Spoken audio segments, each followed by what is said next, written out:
Nah, ini simpulan dari saya, panca sukses berkarir.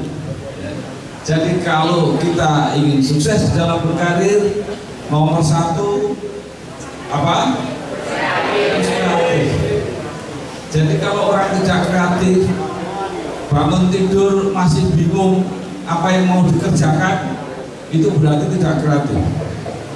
Kalau kreatif sudah berpikir sejak tadi malam, besok saya mau apa. Bangun tidur sudah ditulis apa yang mau dikerjakan hari ini. Kalau harus belajar apa? Kalau harus membantu di rumah, harus membantu apa? Kalau harus mengerjakan sesuatu yang khusus, misalnya harus latihan, harus membaca dan sebagainya, apa yang harus dilakukan? Itu namanya kreatif. Kemudian yang kedua, orang tidak bisa sukses kalau tidak punya keahlian. Maka sejak sekarang pikirkan keahlian itu.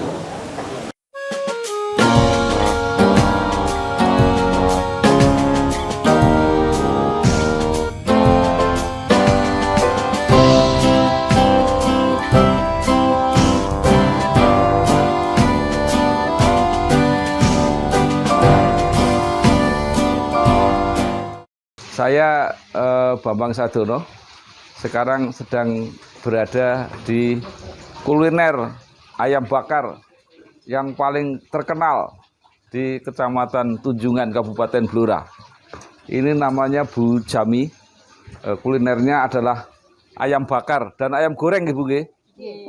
Ini luar biasa, pokoknya paling top, markotop di sini.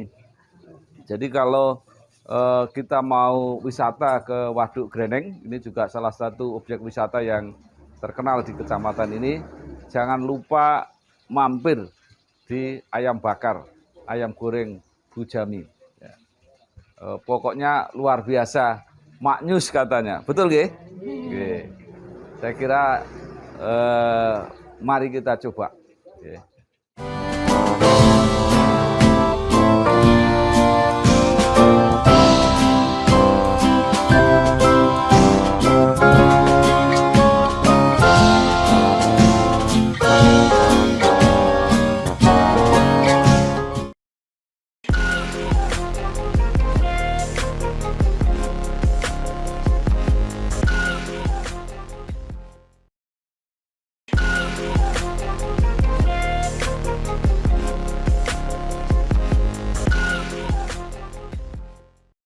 Assalamualaikum warahmatullahi wabarakatuh. Salam sejahtera untuk kita semua. Bismillahirrahmanirrahim. Alhamdulillahirabbil alamin. Wassalatu wassalamu ala asyrofil anbiya'i wal mursalin sayyidina wa maulana Muhammadin wa ala alihi washabihi ajmain. Yang saya hormati Bapak Muhammad Ali Rosak, Kepala SMA 1 Tunjungan, ibu-ibu dan bapak guru, semua murid yang saya cintai. Izinkan saya bicara di situ ya, jadi biar dekat.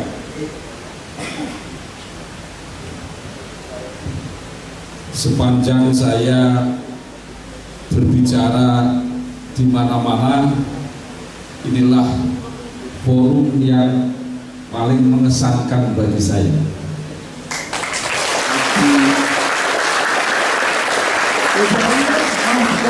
Kenapa? Yang pertama karena saya orang Tunjungan.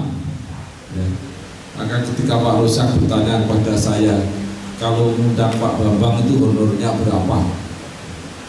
Saya jawab, untuk SMA Tunjungan gratis.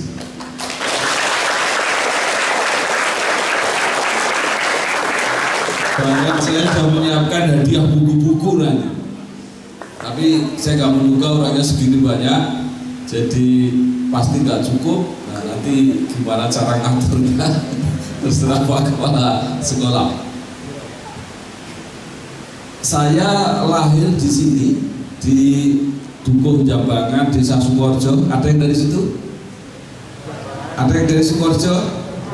Ya, coba ya. Sini. Sini Mas, sini. Foto bersama.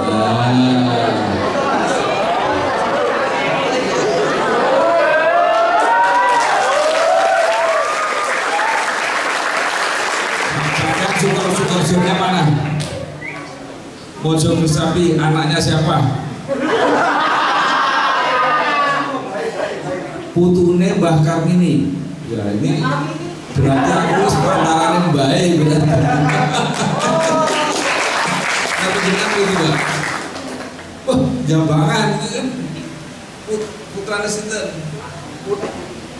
Wong karyane ya.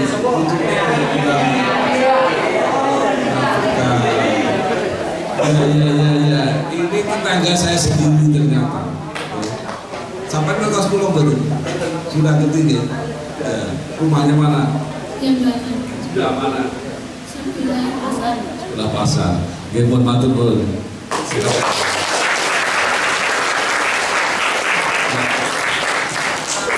Yang kedua, kenapa saya senang? Ya, karena saya melihat seperti yang dikatakan oleh Pak Rosak tadi, bahwa sekarang sudah lahir generasi yang lebih baik. Kenapa? Ya, karena dulu yang namanya sekolah SMA di Blora itu belum tentu satu kecamatan ada satu orang. Saya masuk SMA itu tahun 1969 dan lulus 1971 dan lulus 1974. Ya. Teman saya satu desa nggak ada. Ya. Sekarang itu tadi udah ada beberapa. Gagah-gagah seragamnya seperti ini, pakai sepatu semua ya. Dulu saya belum tentu bisa pakai sepatu tiap hari karena sepatunya cuma satu ya. Kalau hujan berkok dan sebagainya kadang-kadang dicuci nggak kering ya, kadang-kadang nggak pakai sepatu. Sampean anak-anak sekolah sini naik apa? Naik motor ya. Saya dulu sekolah SMA itu sepeda aja belum tentu. Jadi yang tadi rumahnya Jambangan ya semua saya kira-kira udah tahu lah rumahnya kayak sama. Sekolahnya di Blora. Kadang-kadang harus jalan kaki. Ya. Beruntung kalau nanti ketemu ada teman-teman yang di jalan, kemudian ngampiri bawa sepeda, digoncengkan. Tetapi yang punya sepeda ini kadang-kadang nggak mau rugi juga. Karena dia yang punya sepeda, maka saya yang diminta untuk goncengkan. Ya. Jadi saya yang genjot, dia yang gonceng. Nah, artinya apa? Artinya dengan situasi sekolah seperti itu, ya, kemudian saya berjuang, ya, jadi seperti ini. Ya. Jadi biar panjenengan semua kenal saya. Ya. Pokoknya kondisinya lebih jelek dari sampean saat ini. Tadi Pak Rosak betul. Jadi ini kalau nggak salah ini adalah ajarannya Ki Hajar Dewantara. Nah di Boso Jawa ya, semua orang yang pengen maju, pertama yang harus diingat-ingat itu adalah niteni. No telu, ya dililik ya. Niteni nomor loro apa? Nomor loro niroke ya. Nomor telu apa? Nomor telu nambahi.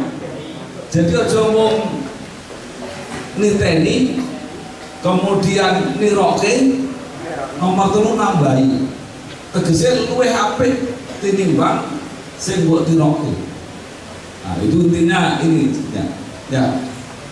Nah, lahir di Blora, SMP di Blora, pernah jadi pegawai DPU ya, tapi saya keluar karena saya pengen sekolah, mau kuliah. Ini sekarang kelas 10 ya, kelas 10 itu berarti kelas 1 ya. SMA, besok pengen kuliah semua ingin ya, mudah-mudahan Saya waktu itu tidak bisa langsung kuliah karena bayarnya tidak ada uang. Ya. Saya bekerja. Kemudian saya baru bisa kuliah setelah 3 tahun. Jadi nggak usah khawatir kalau nanti ada misalnya yang tidak bisa langsung kuliah, nggak apa-apa. Ya. Setelah 3 tahun, kemudian waktu itu ada kebijakan pemerintah bahwa untuk perguruan tinggi negeri nggak ada uang pangkal, tapi hanya membayar SPP. Nah, saat itulah saya baru bisa kuliah tahun 78. Saya terus kuliah tingkat 1. Saya bekerja. Nggak terbayangkan bagaimana kuliah bekerja. Saya bekerja, pernah jadi guru, pernah jadi loper koran, kemudian mulai belajar jadi wartawan.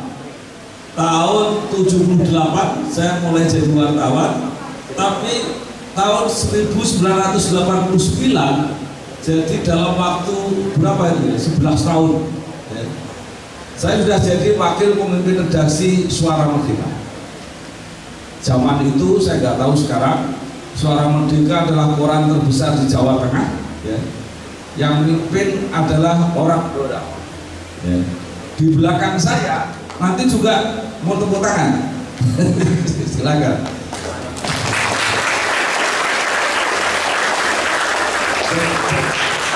Kemudian di belakang saya itu juga ada Pak Blora yang menjadi pemimpin Suara Merdeka. Ya, namanya Indro Basuki. Kebetulan adik kelas saya juga dari SMA Negeri Blora.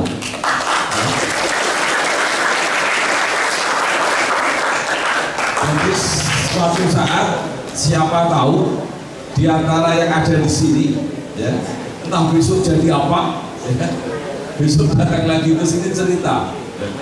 Dulu saya pernah diceritani Pak Bambang, ya, kemudian saya juga berjuang dan saya sekarang bisa melebihi dari Pak Bambang Sadiono. Nah, kira-kira itu.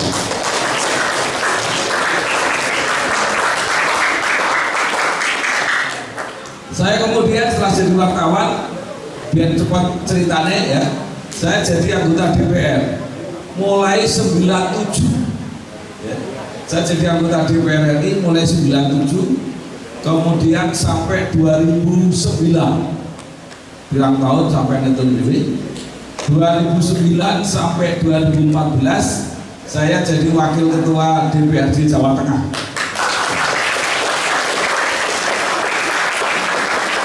Kemudian 2014 sampai 2019 saya jadi anggota Dewan Perwakilan Daerah Republik Indonesia mewakili Jawa Tengah.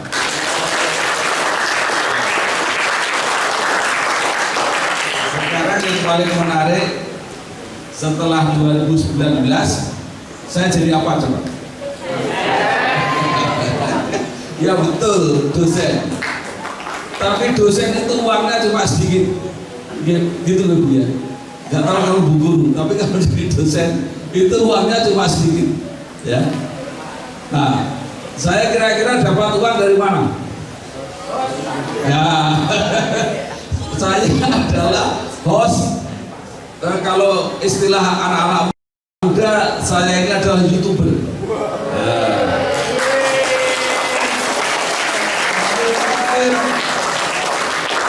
Saya YouTuber yang paling tua di Indonesia mungkin.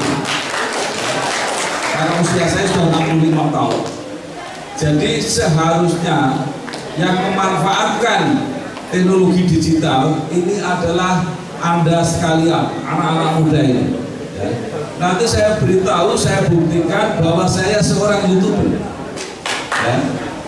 Nah, dari situlah saya mendapat uang. Ya. Kenapa?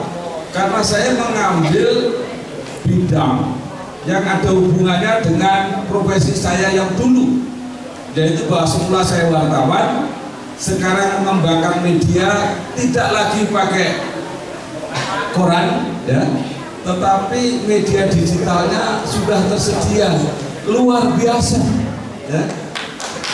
Jadi kalau ini semua punya apa, Android? Punya. Apa yang di share setiap pagi? TikTok. Nah, jadi saya belum tahu, ya. Jadi yang di share pertama itu biasanya adalah pamer siapa saya, ya. Jadi foto sampai miring-miring kayak begini. Kemudian dirubah lagi. Jadi hanya digunakan untuk memamerkan siapa saya, ya. Paling-paling yang kedua adalah saya sedang apa, ya. Apa yang dipamerkan, ya, misalnya saya sedang sholat tahajud, apalagi nah, sedang makan, oh benar itu makan, ya. Tetapi itu sebenarnya nggak ada gunanya untuk orang lain, ya. Itu nggak akan bisa mendatangkan uang untuk saudara-saudara. Nah, yang bisa kira-kira apa yang dipamerkan, Mas? Kita melamun, lu waktu mana? Ya, apa kira-kira yang bisa dipamerkan?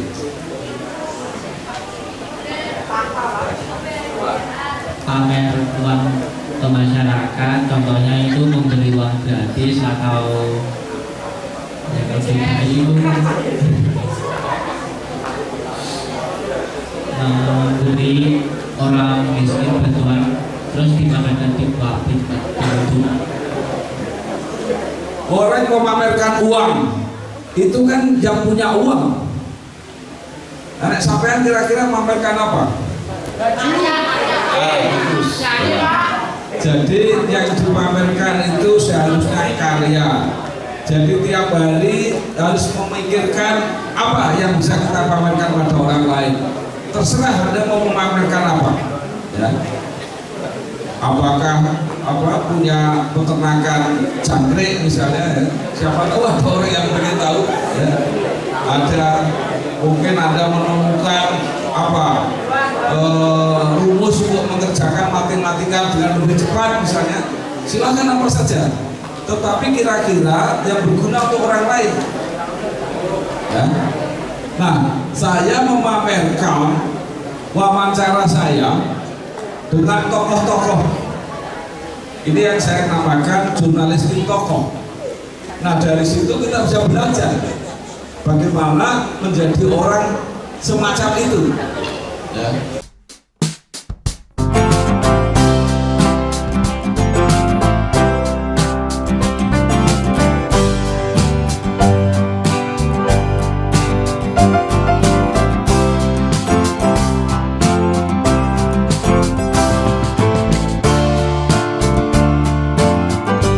Saya Bambang Sadono.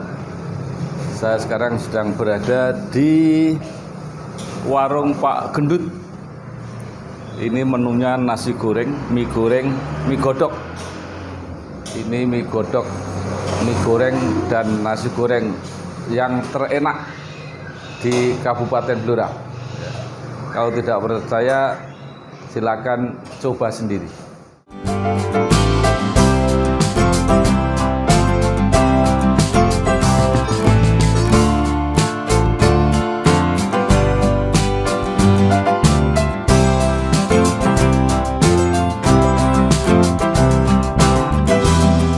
Pak niki sekali goreng pinten porsi Pak niki Pak? Nggih. Niki pinten porsi niki? Ini 16 tergantung yang pesen Wah, Bapak. 16 porsi. Nggih. Sekali. Kok warungnya sampean jenenge warung Pak Gendut sebabnya napa?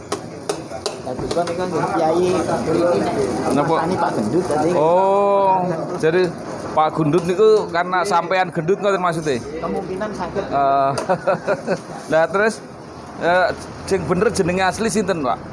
kula Sutardi. Sutardi. Nggih. Asli pundi? Saking Sukoharjo. Waduh, Sukoharjo. Terus pun pinten tahun teng mriki? 75 sampai sekarang Bapak. Wah, 75 sampai sekarang. Jadi sampean mie yang paling laris di Blora nggih. Nggih. Nggih.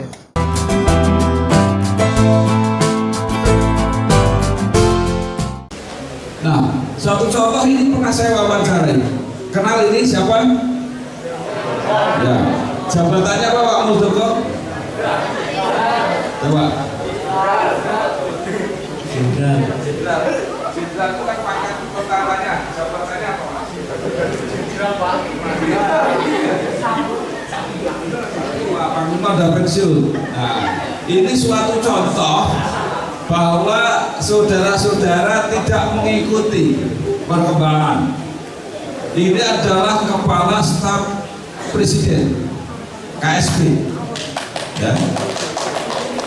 Coba, apa yang ingin disarankan? Yang disarankan adalah supaya semua punya cita-cita yang jelas.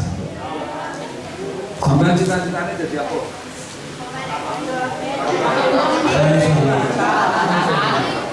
Cita-cita jadi pengusaha, bagus.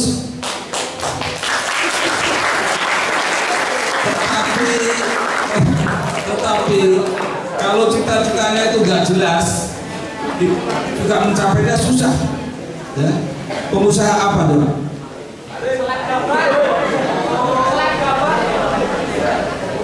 Itu kalau pengusaha kamu belum tahu, sama saja kamu mau pergi, tapi ditanya mau kemana, tidak tahu tujuannya. Kalau kamu tidak tahu tujuanmu, ya nggak jelas. Nah, kamu pengen apa mas? Ya kamu, ya. Jadi apa? Tentara, bagus.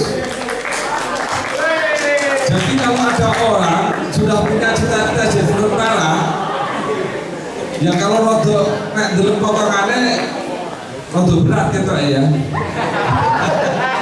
Artinya belum tentu juga. Artinya saudara-saudara tahu kalau mau jadi tentara berarti badannya harus sehat ya.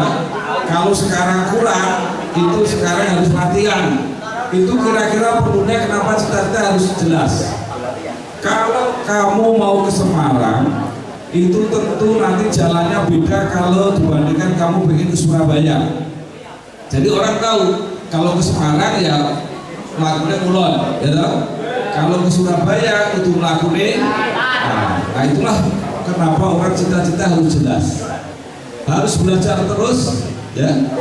Kemudian loyal kepada pimpinan, kepada senior, kepada yang dituakan itu. Coba diputarkan pendapatnya Pak. Tahun 93 saya berpangkat mayor, saya membuat rumah di Cilangkap. Ya, waktu itu teman saya datang marah dengan saya. Ngapain kamu buat rumah di sini? Waktu itu kan masih jalannya masih lumpur lah itu. Oke, saya jelaskan. Nanti saya akan menjadi Panglima TNI, saya ke kantor hanya 5 menit pakai sepeda. Karena memang jaraknya dekat sekali ke Cilangkap. Jadi maksud saya apa? Bahwa di dalam hidup ini perlu ada achievement yang kita tanamkan dalam pikiran kita, dalam hati kita, agar kita itu mengejar apa yang kita menjadi tujuan itu. Itu sifatnya bercanda, tapi kadang-kadang hidup itu seperti main golf ya. Kalau kita mau mukul bola, sebelum mukul, wah jangan-jangan nanti masuk air. Beneran bola itu akan masuk air begitu. Gitu. Jadi menurut saya kalau kita membuat sebuah perencanaan masa depan, ya jangan ragu-ragu. Gitu. Begitu ragu-ragu meleset betul kita hidup ini. Nah, seperti main golf tadi. Jadi ini yang saya pamerkan bahwa saya benar-benar bekerja sebagai YouTuber satu. Ya. Kemudian yang kedua, saya mendapat uang dari mana? Itu Anda lihat yang di atas itu apa? Sponsor. Nah, pinter ya. Jadi saya mendapatkan uang karena sponsor. Ya. Nah, nanti kita terangkan gimana caranya kok bisa mendapat sponsor. Pengen diterangkan itu? Ya.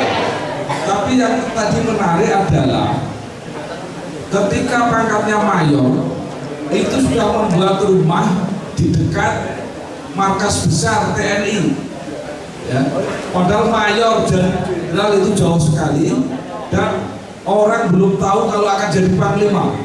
Tapi dia percaya diri bahwa besok saya jadi panglima. Ya. Jadi kalau mulai jadi tentara harus sejak awal saya jadi panglima, saya jadi panglima. Ya. Kalau jadi dosen harus ditanya saya jadi rektor, saya jadi rektor, saya jadi guru besar. Nah, maka saya ketika niat jadi wartawan, cita-citanya saya harus jadi pemimpin redaksi. Itu adalah pangkat tertinggi di wartawan. Ya. Nah, kenal ini? Coba siapa yang bisa jawab ini? Siapa ini? Ini yang tidak tahu angkat tangan. Ya, jabatannya apa? Enggak, sini, kamu sini.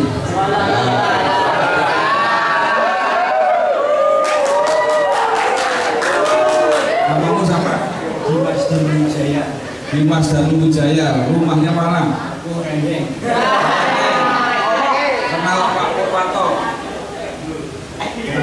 Orang tahu. Ya udah. Ini jabatannya apa sekarang? Tepuk tangan.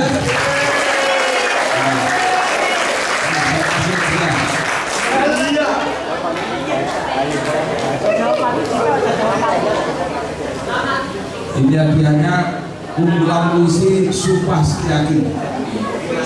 Ya, oke. Nah, ini menarik. Ini Menteri Kesehatan, tapi bukan dokter. Ya, dia adalah lulusan ITB. Apa itu ITB? Siapa yang tahu singkatan apa?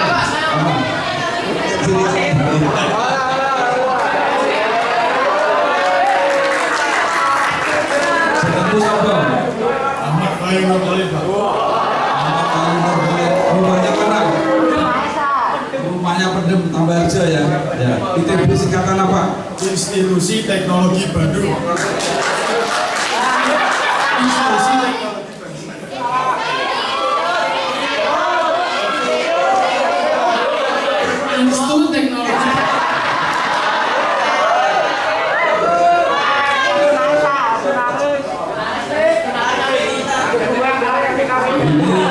Ini buku saya buat ketika saya banyak mewawancarai tokoh-tokoh ketika Didi Kempot meninggal. Ya. Nanti bisa dicek di kanal YouTube saya. Jadi kanal YouTube saya itu Inspirasi untuk Bangsa, Inspirasi Jawa Tengah, dan Bangsa TV. Nah inilah buku. Suka nyanyi campur sari nggak? Saya kasih buku di nah, kenapa ini saya tampilkan? Ini menunjukkan bahwa apa yang akan terjadi besok itu kadang-kadang tidak sesuai dengan apa yang kita bayangkan waktu kecil. Saya tidak pernah membayangkan akan jadi wartawan. Saya tidak pernah membayangkan akan menjadi politisi, mau menjadi anggota DPR, ya. Tetapi tiba-tiba saya menjadi wartawan. Saya sekolah saya hukum, ya. Saya sekolah mulai dari S1, S2, S3 hukum, tapi saya tidak bekerja di bidang hukum. Saya tidak menjadi jaksa, saya tidak menjadi hakim, saya tidak menjadi pengacara. Tapi saya malah banyak menjadi wartawan. Ini juga unik. Ini lulusan ITB, tapi kemudian menjadi dirut, direktur utama, itu pimpinan yang paling tinggi dari Bank Mandiri. Coba. Jadi lulusan ITB, jadi dirut Bank Mandiri, kemudian sekarang diangkat menjadi Menteri Kesehatan untuk menyelesaikan kasus pandemi. Nah. Bapak Presiden pilih saya, selama ini selalu dokter. Beliau sampaikan bahwa ya mungkin di masa krisis ini perlu fresh view, fresh angle gitu, untuk bisa melihat lebih jernih dan bisa mengambil keputusan lebih cepat. Karena management and leadership skill-nya dibutuhkan. Krisisnya ini kan benar-benar berat sekali. Saya ketemu di Rome, ketemu Menteri Kesehatan G20, banyak sekali yang rotasinya paling cepat gitu kan kira-kira. Pergeseran posisi Menteri Kesehatan dunia itu mungkin yang paling sering gitu dari posisi kementerian lain gitu. Karena memang bukan hanya secara teknis ya, secara politis juga berat gitu. Makanya mungkin beliau taruh juga ini bukan orang politik, ya udah jadi kerja aja lah, bisa konsentrasi ke kerja gitu. Ya, ada satu lagi yang luar biasa. Sebelum diangkat menjadi Menteri Kesehatan, dia memimpin sebuah perusahaan BUMN pertambangan, namanya Inalum. Ya. Ketika memimpin perusahaan ini, dia ditugasi oleh pemerintah untuk membeli sebagian besar saham PT Freeport. Yang dulu Freeport itu sepenuhnya milik Amerika, sekarang lebih dari 50% menjadi milik Indonesia. Inilah tokohnya.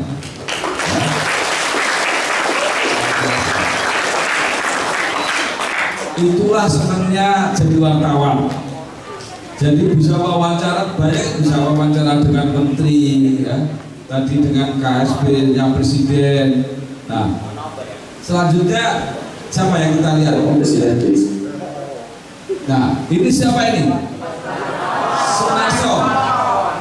Siapa yang tahu? Apa jabatannya sekarang? Ya. Belakang-belakang yang bapak, kenapa gak berani menjawab? Memang harus. Di situ ada gak? Oh, Coba mau jawab? Ya, apa?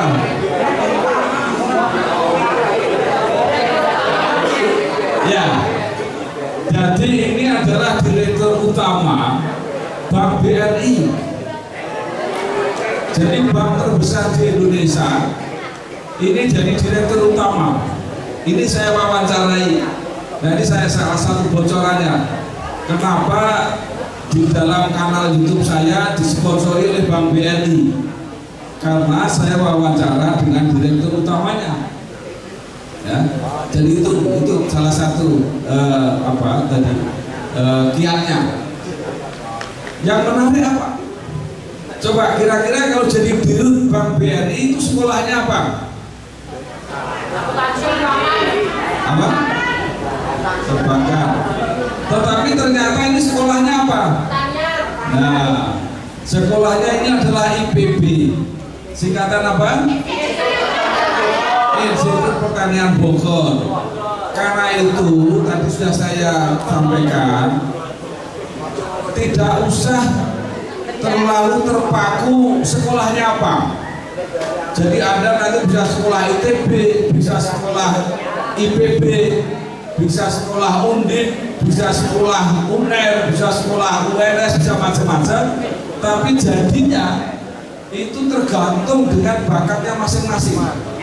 Ini tadi membuktikan lagi ada ITB jadi Menteri Kesehatan, ini ada alumni IPB menjadi dirut Bank BRI, bank terbesar di Indonesia, sampai sekarang masih ada.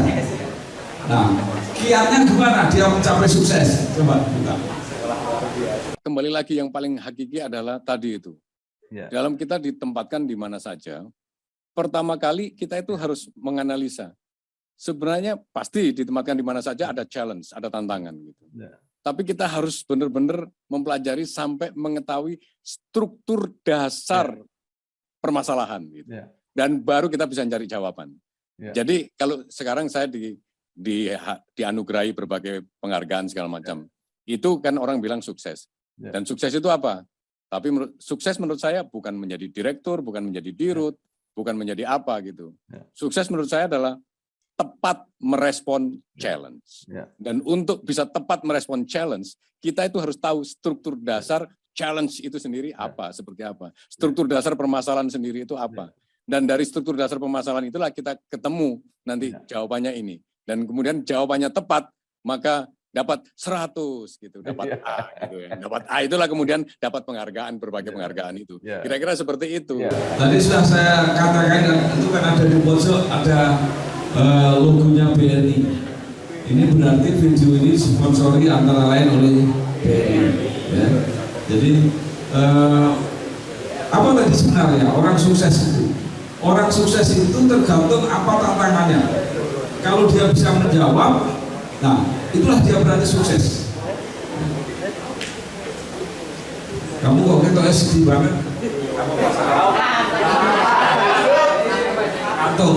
Jadi persoalannya ngantuk. Dia jadi sukses kalau dia bisa mengatasi ngantuknya. Nah, kalau punya masalah dan tidak bisa mengatasi, dia itu tidak akan pernah sukses. Ya, kita lanjutkan lagi berikutnya. Nah, ini coba ini. Ini siapa yang kenal ini? Ya. Ini adalah Pak Soekarwo. Tadi sudah saya ambil dari macam-macam ya. Ada yang dari tentara, ada yang dari ITB, ada yang dari IPB, ada yang dari staf presiden, ada yang dirut bank, ada yang menteri. Ini adalah mantan gubernur. Gubernur mana? Ya, Gubernur Jawa Timur. Sekarang menjadi Watimpres. Ini adalah lulusan Universitas Diponegoro. Ya. Dokter dari Universitas Diponegoro. Orangnya sederhana, ya. Sopan santun kalau bicara, nanti bisa kita lihat. Ya. Dia rajin turun ke bawah, ke desa-desa. Kemudian menganggap semua orang keluarga. Dan dia kalau bicara komunikatif, itulah syarat jadi pemimpin. Kalau sampean sudah bisa begitu, berarti punya bakat suatu saat akan jadi pemimpin. Ya. Kalau yang belum, belajar sejak sekarang. Ya. Sederhana, sopan santun, rajin bergaul ke bawah, menganggap semua masyarakat ini keluarga sendiri, ya. Kemudian komunikatif. Coba dicek bicaranya apa. Karena harus diimplementasikan terhadap substansi Pak D tadi. Ya, jadi kemudian dalam perjalanan proses berikutnya, basis kami adalah basis sosiologis dan budaya. Ya, maka dengan pendekatan sosial dan budaya itulah kemudian kita Sabtu Minggu itu ada kegiatan dengan istri saya dari desa ke desa, menyapa mereka, dan jadi kita ajur-ajar di situ kemudian menjadi bagian di dalam lebur, di dalam budaya dan kondisi sosial masyarakat. Maka kemudian anak-anak kecil yang kemudian sampai sekarang dia tidak tahu namanya Soekarwo, tapi namanya Pak D, dia tahu anak-anak kecil itu. Ya, jadi sebegitu komunikatifnya, ya, sampai anak-anak kecil mengenal beliau. Kalau manggil Pak D, nggak tahu namanya katanya. Nah, inilah cara-cara bagaimana kita bisa berkomunikasi dengan masyarakat. Terakhir, nah, ini adalah rektor. Rektor ini sing arep sukses ini diceritanya orang omong dhewe. Itu salah satu ciri. Ya, nah, ini adalah rektor IPB. Orang mana coba? Ini adalah orang Pekalongan. Ya, jadi yang mimpin di IPB sana di Bogor, ternyata tetangga kita sendiri orang Pekalongan. Ya, dia mensyaratkan bagaimana supaya kita bisa berhasil. Pertama harus kreatif. Ya, jadi nek wis panjenengan awal ora sempat adus, ya, ora sempat sinau, ya itu namanya nggak kreatif, ya Mas ya. Ya, oke. Kemudian syarat mutlak yang lain menguasai digitalisasi. Ya. Jadi digitalisasi bukan hanya sekedar untuk pamer foto tadi, tapi adalah pamer karya. Ya, apa yang bisa kita hasilkan yang bermanfaat untuk orang lain. Kemudian harus mencoba mencari solusi. Nah, kalau masalah, solusinya apa? Itu yang harus dicari. Ya. Bukan memasalahkan masalah, itu isinya ribut. Ya. Nah, kemudian dia punya pernyataan yang menarik. Coba kita dengar. Dunia farming itu dunia yang kurang diminati oleh orang muda ya. Nah, tapi sebenarnya dengan adanya disruption seperti sekarang ini, disrupsi, di kala teknologi 4.0 semakin berkembang, digitalisasi semakin berkembang, sekarang sudah mulai berbalik. Karena apa? Karena pertanian sekarang semakin menjadi begitu indah.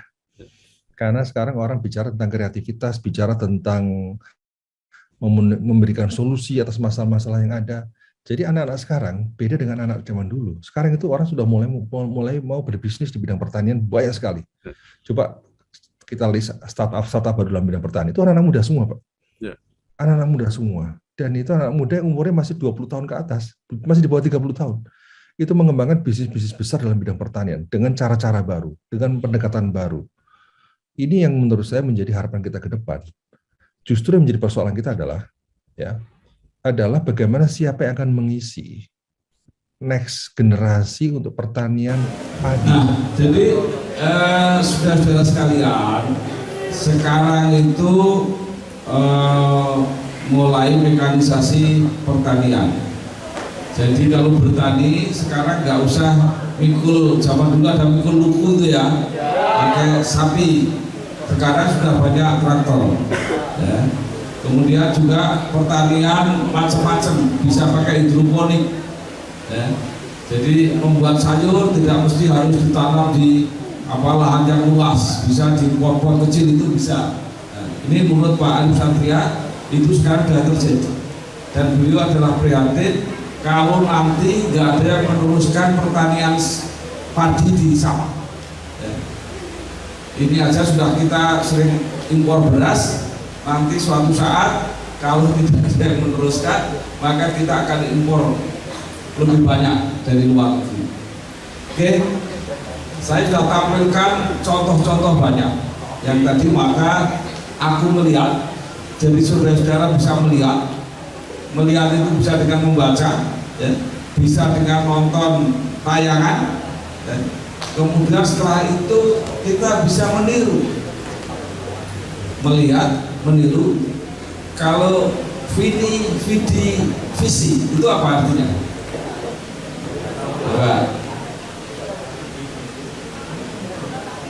Visi. Aku datang, aku melihat, dan aku apa? Ya, dan aku menang. Nah, itu kira-kira mirip seperti itu. Jadi jangan hanya melihat, jangan hanya terkagum-kagum sesuatu yang baik, sesuatu yang lebih, tapi usahakan untuk meniru. Jangan hanya meniru. Kalau hanya meniru itu kualitasnya paling tinggi sama atau lebih jelek kalau meniru. Ya. Tapi usahakan supaya memperbaiki, supaya mempunyai nilai tambah. Dan tadi Pak Rusak mengatakan supaya Anda lebih baik dari generasi sebelumnya.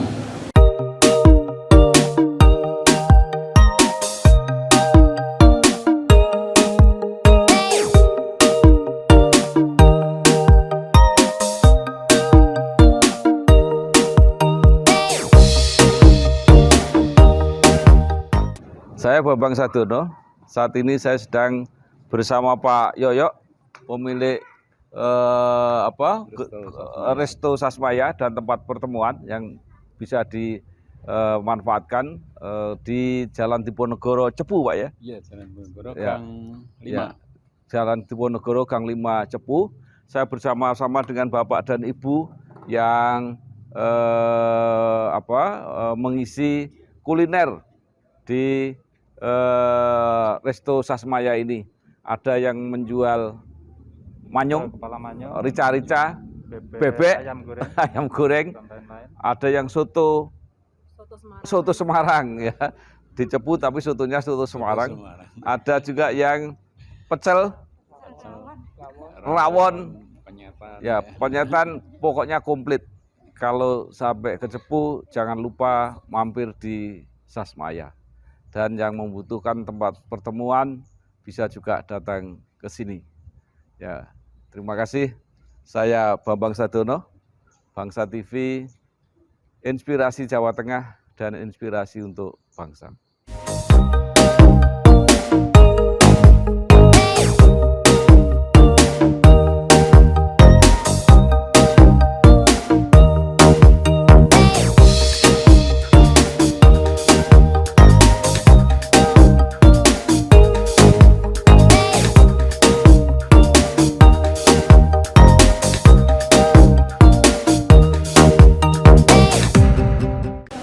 sekarang kita coba kita simpulkan. Nah, ini simpulan dari saya, Panca Sukses Berkarir. Jadi kalau kita ingin sukses dalam berkarir, nomor satu apa? Kreatif. Jadi kalau orang tidak kreatif, bangun tidur masih bingung apa yang mau dikerjakan, itu berarti tidak kreatif. Kalau kreatif sudah berpikir sejak tadi malam, besok saya mau apa. Bangun tidur sudah ditulis apa yang mau dikerjakan hari ini. Kalau harus belajar, belajar apa? Kalau harus membantu di rumah, harus membantu apa? Kalau harus mengerjakan sesuatu yang khusus, misalnya harus latihan, harus membaca dan sebagainya, apa yang harus dilakukan? Itu namanya kreatif. Kemudian yang kedua, orang tidak bisa sukses kalau tidak punya keahlian. Maka sejak sekarang pikirkan keahlian itu. Mas, kamu sini. Ya kamu. Ya.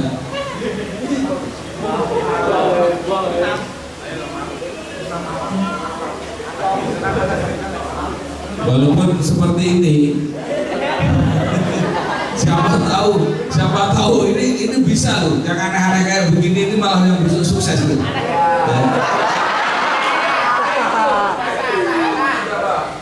Perkenalkan, nama saya Imam Arya Ardian. Keahlianmu apa?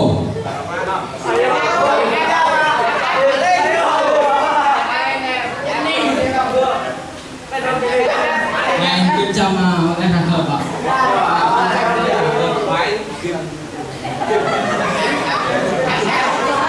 Gini, jadi nggak apa-apa, ya apapun. Dulu saya tidak menduga. Dulu saya ketika SMP suka mulai menulis, mulai mengarang ya. SMA mengisi majalah dinding. Sini ada majalah dinding nggak? Mulai mengisi majalah dinding. Ternyata keahlian yang sepele seperti itu yang akhirnya menjadi basis profesi saya. Ya. Yang penting apa? Yang penting adalah mengembangkan secara sungguh-sungguh dan berlatih terus-menerus. Ini juga begitu. Ini game, ya. Kalau sekedar untuk main game, ya mau ngetek waktu, ya, ini kerinal terus, ya, karena malam main game. Tetapi kalau dia belajar, nah ini ada cerita sedikit. Anak saya sekarang sudah hampir selesai di jurusan hubungan internasional di Undip. Ya. Sejak kecil itu menjengkelkan, itu main game terus, terutama game sepak bola, PS, yang sampai itu ganti-ganti pemain itu. Ya. Tetapi ternyata dia punya alasan. Dan ketika saya tanya, kamu mendapat keahlian apa dengan main kayak gitu? Ngabisin waktu, ngabisin duit juga ya. Itu PS kan kadang-kadang ada yang mahal juga. Ya. Ternyata dia belajar bahasa Inggris di situ. Gue belajar apa?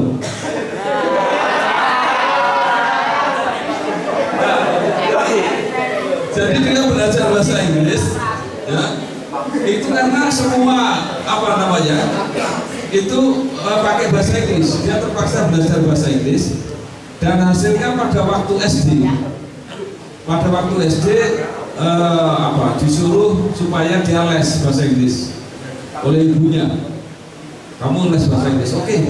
Dia pergi ke tempat kursus bahasa Inggris. Setelah 1 kali masuk, dia udah nggak mau lagi. Saya nggak mau les. Kenapa nggak mau les? Oh, gurunya aja pintar saya kok.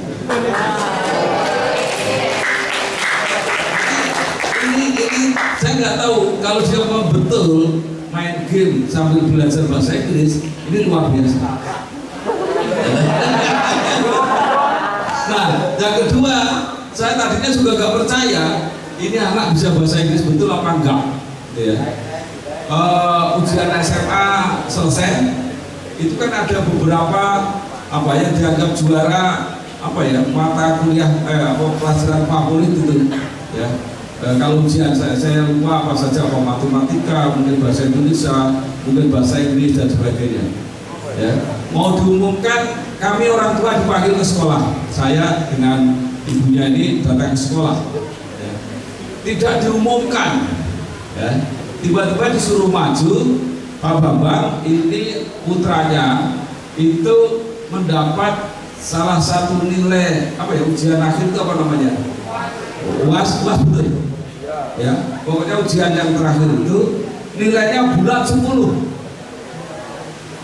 Tidak tahu ini anak apa ya yang hebat.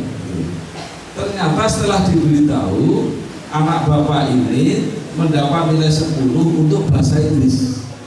Nah, jadi saya baru percaya kalau main game itu juga ada gunanya gitu ya.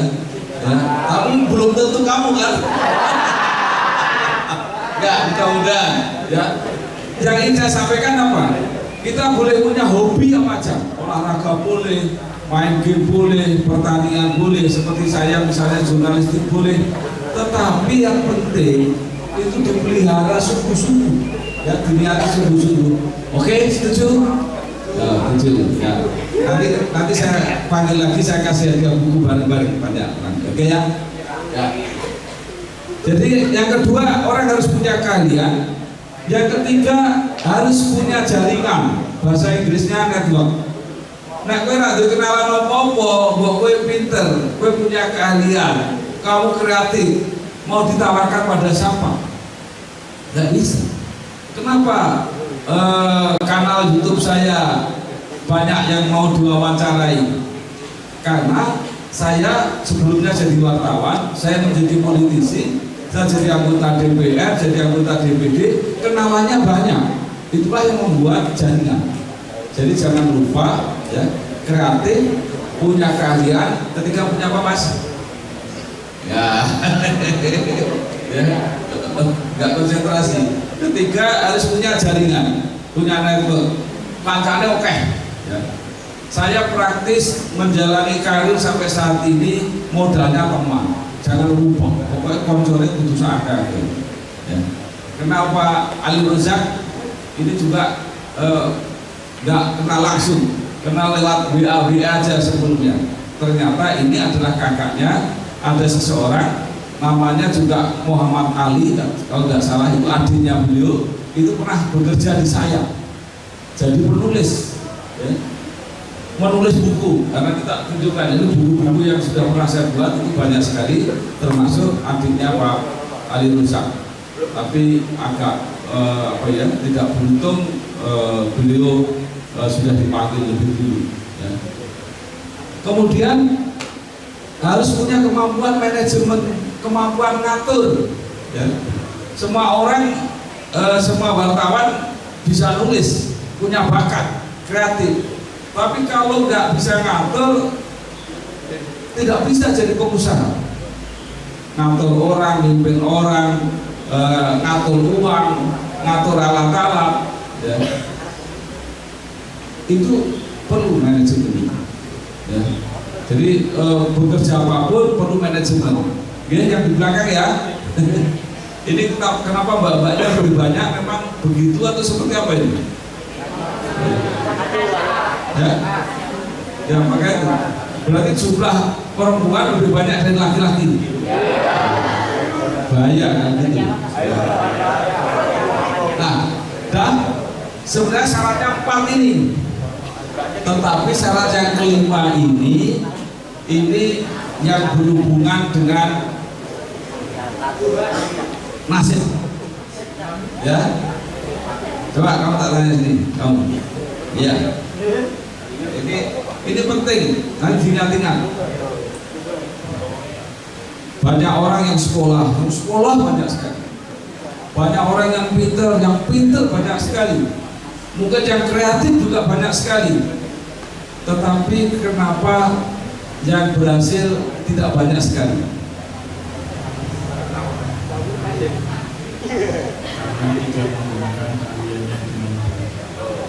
Ya, bisa juga.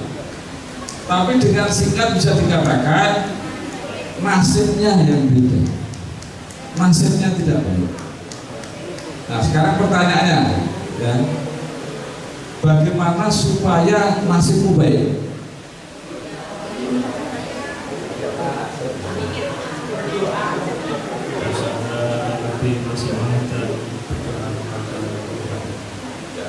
Coba saya pengen ada yang dari Mbak. Siapa yang siap menjawab bagaimana supaya nasib kita baik? Ya, sini.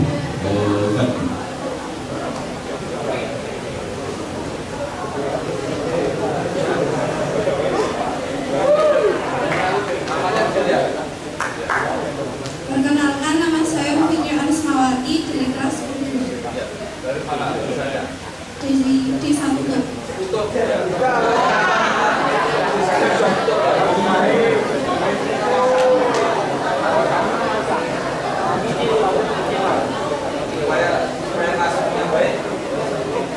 Cara kita agar bernasib baik yaitu dengan berusaha berdoa pada Tuhan Yang Maha Esa, menjalankan amal-amal baiknya dan menjauhi larangan.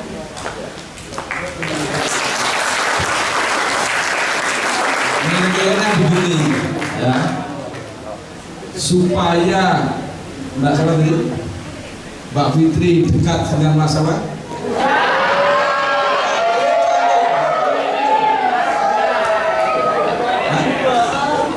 Mbak Fitri supaya dekat dengan Mas Tuhan, tentu harus berbaik-baik kepada Mas Tuhan, betul nggak? Siapa yang membagi nasib baik? Ya? Allah. Kalau sudah tahu yang membagi nasib baik itu Allah, ya caranya gimana? Kamu harus berbaik-baik dengan Allah supaya diberi nasib baik. Jadi gampang kan? Jadi orang berbaik-baik, ya pasti gak kebagian nasib baik. Ya, gampang kan? Jadi nanti kalau misalnya kok aku bijiku elek ya berarti nggak berbaik-baik dengan bapak dan ibu guru. Ya. Tentu berbaik-baik itu bukan sekedar basa-basi, hormat dan sebagainya. Itu juga nggak cukup. Ya. Jadi misalnya suatu contoh, saya mau berbaik-baik sama Tuhan, ya. Saya akan sholat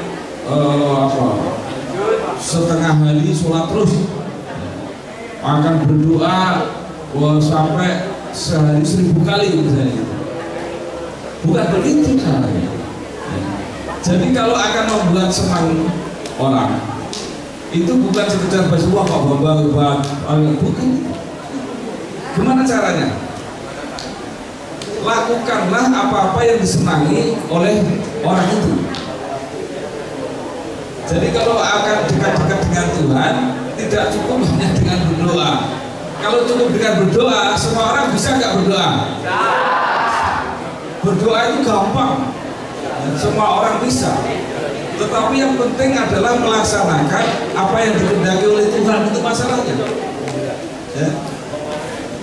Nah itulah yang harus dilakukan, bukan sekedar formalitas basa-basi. Gitu kan? Saya kira udah cukup, tapi kalau masih ada yang ingin tanya, saya beri kesempatan. Dan dari belakang-belakang, silakan maju. Ya. Ayo 5 orang. Depan juga boleh.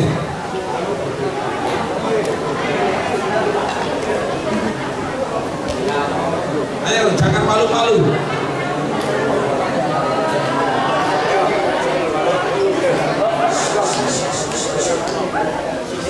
Angkat tangan yang mau bertanya. Ya, silakan. 1, 2, 3. Sudah, 1, 2, 3 ya, ayo sini. Ya. Ayo. Ternyata cowok-cowoknya kalah semua. Ayo belakang satu tadi. Ya. Ya, ayo sini. Ayo.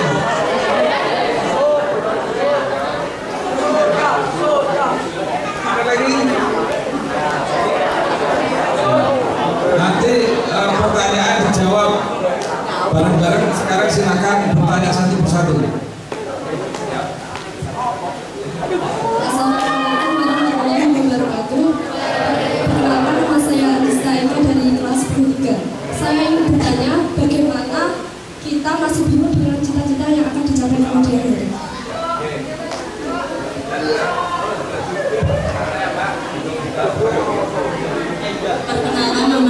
seorang istri Putri Mumbayun dari kelas 10-2. Mohon bertanya Pak, saya itu punya cita-cita, tapi cita-cita saya terhalang oleh itu restu orang tua. Kayak orang tua pengennya saya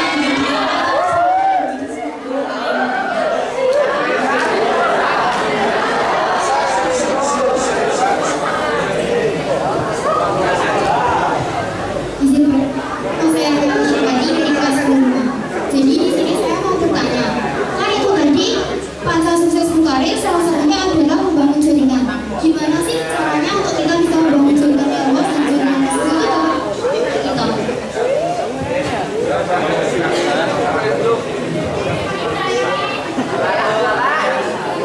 Caranya biar kreatif Pak.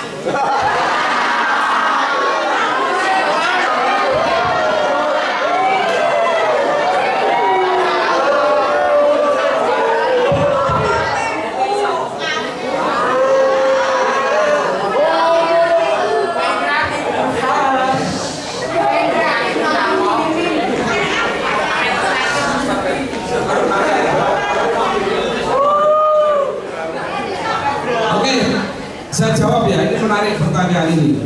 Dengan mungkin kita semua bisa mawas diri, kira-kira aku koyo kuwi apa ora. Yang pertama adalah masih bingung cita-citanya, betul tadi? Nah, begini. Nah, tahu nggak cita-cita saya waktu kecil? Pasti kamu nggak tahu, belum saya cerita nih. Ya. Saya itu waktu SD, cita-cita saya itu pengen jadi dalang. Nah, jadi saya pengen jadi dalang karena tiap hari sukanya nonton wayang, jadi idealnya ya apa yang kita lihat di dalam. Nah, kemudian mulai berkembang, kira-kira SMP begitu, mulai tahu banyak pengen jadi insinyur. Nah, kemudian diskusi, wah, saya kelihatannya nggak bisa jadi insinyur. Kenapa? Karena saya nggak bisa berenang. Jadi membayangkan kalau insinyur itu, kalau membangun jembatan itu harus melihat menyelam di sungai itu. Ya. Jadi begitu perkembangan cita-cita itu. Kemudian diterangkan, ya insinyur itu kerjaannya nggak gitu, nggak harus turun ke sungai. Insinyur itu yang merancang jembatan itu. Dan tadi kemudian saya lanjutkan, saya ketika jadi pegawai negeri, ya, kemudian saya berpikir jadi pegawai negeri honorariumnya kecil, betul? Ya, ini kadang-kadang gak enak saya sama Pak Guru dan Bu Guru, ya. Jadi maka saya cita-cita saya itu kemudian keluar dari pegawai negeri karena gajinya kecil, ya. Maka kemudian mencari kira-kira apa ya yang bisa mendapatkan uang. Kemudian saya ingat kesenangan saya menulis dulu. Saya mulai latihan menulis di koran dan sebagainya. Jadi Mbak, apa yang ingin saya sampaikan adalah kamu teliti sebenarnya bakat apa. Ya. Jangan-jangan orang bakat apa-apa. Tidak apa-apa, itu kan berkembang. Jadi berkembang. Jadi suatu contoh misalnya begini, ya, 2019 pandemi, oke, saya di rumah terus. Kemudian saya berpikir kalau saya di rumah terus berarti saya nggak bisa dapat uang kali ini. Gimana caranya yang di rumah tapi bisa dapat uang? Maka saya mengingat-ingat tadi bakat saya, jaringan saya jadi wartawan, tapi sebenarnya uang saya yang paling banyak dulu itu dari iklan. Maka itu yang saya gabungkan lagi, jurnalistik, media digital, dan periklanan. Jadilah ini, gitu loh. Ya. Nah sekarang saya nggak tahu bakat Anda apa, dan itu harus dikembangkan. Banyak sekali yang bisa dikerjakan. Saya kemarin juga gini juga, ternyata ada orang yang bakatnya itu menjual apa itu? Anak bebek yang masih kecil-kecil, ya. Jadi ternyata itu bisa juga, ya. Oke ya, Mbak, cari apa yang itu. Kemudian yang kedua, bagaimana kalau ada pertukangan dengan orang tua? Oke, itu masalahnya ya. Saya juga punya masalah dengan anak-anak saya. Jadi anak saya 4, 3 perempuan. Yang nomor 1 sekarang jadi dosen di UNDIP. Ini juga aneh.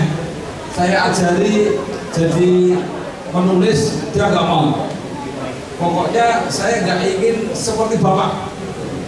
Apakah itu cita-cita? Pokoknya semua anak saya itu menolak seperti saya. Akhirnya dia jadi dosen. Kemudian anak saya nomor 2, nah itulah yang kelihatannya meniru saya. Dia sekarang jadi anggota DPRD Jawa Tengah. Ya nanti suatu saat kalau dengar namanya Pak Masari Mestika Jati, itu anak saya. Anak saya yang nomor 3 itu sama sekali jauh. Jadi saya wartawan, saya politisi, saya dosen, ibunya dosen juga. Tapi anak saya yang nomor 3 ini jadi dokter. Saya juga nggak tahu kenapa dia bisa jadi kayak begitu. Ya, begitu beraninya luar biasa, ngoperasi mayat, berani itu juga saya juga nggak paham. Akhirnya dia jadi dokter. Nah yang terakhir ini yang sekolah tadi hubungan internasional tadi itu juga nggak mau saya ajari. Ya, kalau kamu kerja seperti saya atau sekolah di hukum bisa seperti saya, nggak mau. Jadi memang anak itu kadang-kadang bertentangan itu. Tapi yang penting orang tua itu selalu berpikir apa yang terbaik untuk anaknya. Padahal kadang-kadang orang tua itu tidak tahu persis apa bakat dan yang diinginkan anak-anaknya.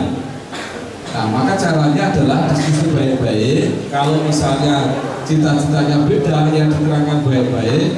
Tapi kita harus bisa meyakinkan bahwa misalnya anak saya yang kok pengen jadi dokter ini, sak keluarga nggak ada yang punya bakat jadi dokter. Tapi ketika dia bisa membuktikan bahwa dia memang bisa, ya orang tua akan percaya. Itu ya Mbak ini. Jadi kalau Mbak bisa membuktikan bahwa cita-citanya itu sungguh-sungguh, nanti orang tua akan percaya pada akhirnya. Dulu juga gitu, ketika saya keluar jadi pegawai negeri saya dimarahi. Itu uang belum pergi dari negeri, oke malah motor. Tetapi setelah ada yang menginginkan besok ada apa pensiun, ya saya mau bikin pensiun saya sendiri. Akhirnya percaya. Terus yang nomor 3 tadi apa? Networking. Jadi networking itu dimulai dari kecil. Ya. Jadi bersahabat dengan ini networking. Ya. Jadi kalau sampai misalnya sekarang punya bisnis apa gitu ya, kuliner atau punya apa peralatan yang diperlukan untuk sekolah, ini anggap ini adalah pasarnya ini. Jadi saya beritahu dulu saya mahasiswa tingkat 1 itu bisnisnya apa coba? Jadi agen majalah. Ya, mungkin kalau di sini kenal ada majalah Joyoboyo, Pak Nyebar Semangat, mungkin pernah dengar itu ya. Nah, untuk jadi agen itu dipersyaratkan minimal harus 20 majalah misalnya. Caranya gimana? Saya mau mendekati teman-teman saya itu, kamu jadi pelanggan, ya. Orang kita mau sesasi rapopo. Jadi punya aku untuk ganti pelanggan ini, oke mentua. Itu caranya. Ya, jadi kan mulai yang dari kecil, dari lingkungan kecil sampai tadi saya katakan. Kalau saya sekarang lingkungannya sudah saat Indonesia, ya. Jadi nggak bisa bapak-bapak kan itu banyak. Ya semua yang banyak itu dimulai dari kecil. Oke. Ada lagi? Ya. Nah, bagaimana caranya supaya kreatif? Ya. Coba dimulai dari mana kreatif? Dimulai dari mana? Kreatif itu dimulai dari disiplin. Ya. Jadi orang yang selalu mengatakan aku nggak punya pekerjaan, maka saya memang menganggur-nganggur itu bukti bahwa dia tidak kreatif. Bagi orang yang kreatif, waktu ini nggak cukup. Ya. Tapi yang bagi yang nggak kreatif, itu kegiatan nggak ada. Nah, mulainya dari mana? Mulainya adalah dari disiplin. Ya. Saya biasa bangun jam 2, jam 3, jam 4, itu biasa. Kalau orang yang tidak kreatif pasti bertanya-tanya, aku tangi isu-isu itu terus apa? Tapi kalau kita kreatif, ini tinggal sedikit diteruskan apa enggak? Kalau kita kreatif itu selalu kurang waktunya. Maka yang nomor satu adalah disiplin waktu. Jadi bagaimana kamu punya disiplin waktu? Disiplin. Saya senang karena di sekolah ini semangat keberagamaannya cukup kuat, ya. Bapak itu bukan Anda melamun, katanya tak BDI, ya. Kenapa sholat itu, ya, oleh Allah diatur seperti itu? Kenapa ada sholat subuh? Ya, coba, kenapa harus ada sholat subuh? Nah, jadi orang yang ideal itu bangunnya sebelum subuh, ya, berarti setengah jam 4, jam setengah 5 itu harus sudah bangun. Jadi kalau Anda yang belum bangun di jam-jam itu, ya nggak mungkin Anda mau kreatif. Orang yang kreatif itu pasti punya perencanaan kegiatan. Kalau bangun kita sudah terlambat, kita nggak mungkin membuat perencanaan, ya. Jadi orang sebelum berangkat sekolah, sebelum berangkat kerja, itu yang paling sukses adalah yang sudah mempunyai perencanaan apa saja yang mau dikerjakan. Satu, disiplin waktu. Disiplin yang kedua, disiplin apa? Disiplin yang kedua adalah disiplin keuangan, ya. Jadi orang itu kadang-kadang akan merasa, kok duit saya kurang terus, ya. Ada dua yang bisa dilakukan. Kalau Anda termasuk orang yang konvensional, nek diwenehi duit 100, ya kuwi jajan padha luwih saka 100. Itu konvensional, aman, nggak ada masalah. Tetapi ini sebenarnya bukan orang kreatif, ya. Samu mungkin ada benar-benar 15.000, entek piro, 11.000. Kamu berarti orang konvensional. Orang konvensional itu rak kreatif, ya. Sopo sing sangune 15.000, ning iso entek 30.000. Ya, itu kreatif, ya.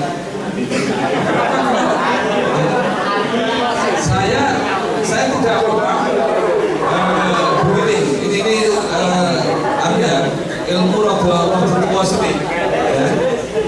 Saya nggak pernah membatasi keinginan keluarga. Istri saya, Bu, nggak pernah saya batasi. Pengen apa saja silahkan, ya. Tetapi tunggu sampai kita bisa mencapai. Boleh pengen apa saja. Nah, yang namanya kreatif itu kalau kebutuhannya besar, kemudian juga berusaha keras untuk memenuhi. Jadi saya sekarang bekerja, tidak misalnya kebutuhan saya sebulan 10 juta misalnya, ya. Saya tidak hanya akan mengeluarkan uang yang 10 juta, tapi saya hitung semua. Kira-kira kalau saya pengen kegiatannya lebih banyak, habisnya berapa? Pertanyaannya adalah bagaimana kita bisa mencari uang.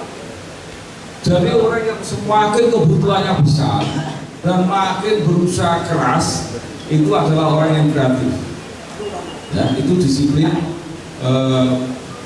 keuangan. Yang ketiga apa? Yang membuat orang kreatif? Disiplin ide.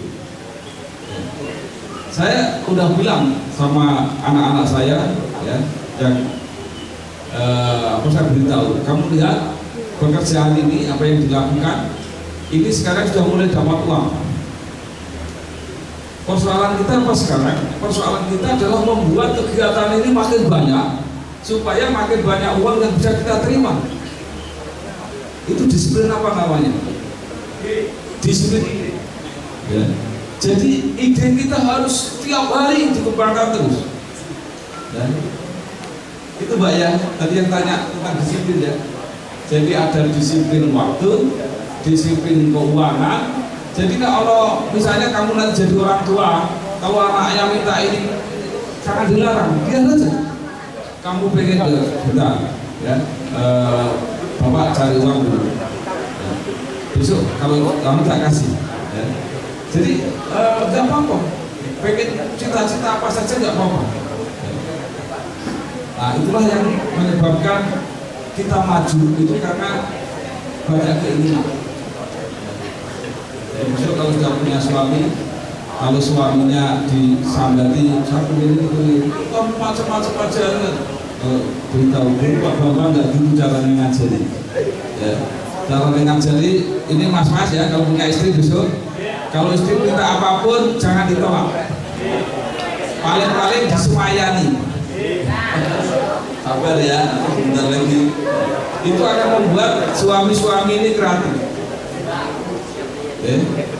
Oke, gitu ya. Nah, saya kira itu pertanyaannya dan terima kasih.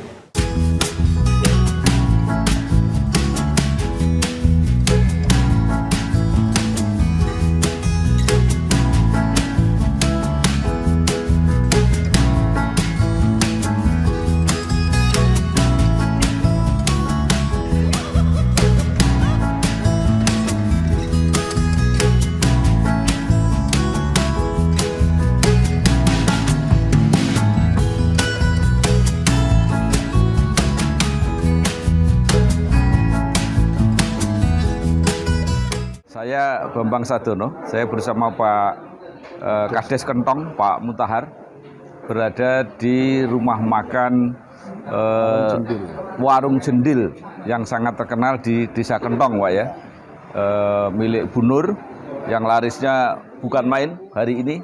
Ada Pak Lurah, ada Pak Camat, ada Bu Lurah dari Ngeraho dan sebagainya. Saya menyampaikan jangan lupa kalau sampai ke Cepu mampir Warung Jendil di Desa Kentong. Gitu Pak ya? Nggih, pun sukses. Matur nuwun. Saya Bambang Sadono, Bangsa TV, Inspirasi Jawa Tengah, inspirasi untuk bangsa.